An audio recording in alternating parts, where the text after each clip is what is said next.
So if you wanted to change your life, if you wanted to change your personal reality, you would have to change your personality. And then you'd have to start thinking about what you've been thinking about and decide if you really want to believe that any longer. And when does the story end? It's that moment that you become so conscious of that thought. You're so tired of it. You're so aware of it that you would never let it slip by your awareness ever again. You catch yourself complaining and blaming and making excuses and feeling sorry for yourself, and that's been your unconscious program. Then the moment you become conscious of those unconscious behaviors, you're out of the program. You're only in the program when you're unconscious, and so it takes an enormous amount of energy and awareness to separate from those programs. And then there's those emotions that we feel every single day that are so familiar to us that we don't even know what they are. We just feel guilty. We don't even know it's guilt. It's just how we feel. And the stronger the emotions that we have to experiences in our life, the more altered we are inside of us. When the chemistry changes inside of us, the brain narrows the focus on the cause and takes a snapshot or a series of snapshots, and that's called a long-term memory.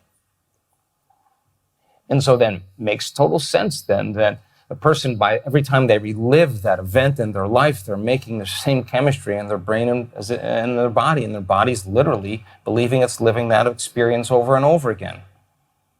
And now the body's so in the past that it's the mind of the past. So then the act of becoming so conscious that you don't go unconscious is a changing of consciousness. How many times do we have to forget until we stop forgetting and start remembering? That is the moment of change. And I looked up the word meditation. I looked it up. I wanted to know what that symbol meant, and it means to become familiar with, to become so conscious of your unconscious self, to know thyself so well that you don't default back to that old personality that's a set of hardwired thoughts and attitudes and beliefs, automatic habits and behaviors, and emotional responses that are equally as automatic. And the hardest part about change is not making the same choices you did the day before. And the moment you decide to make a different choice, I got news for you. Get ready, it's gonna feel uncomfortable.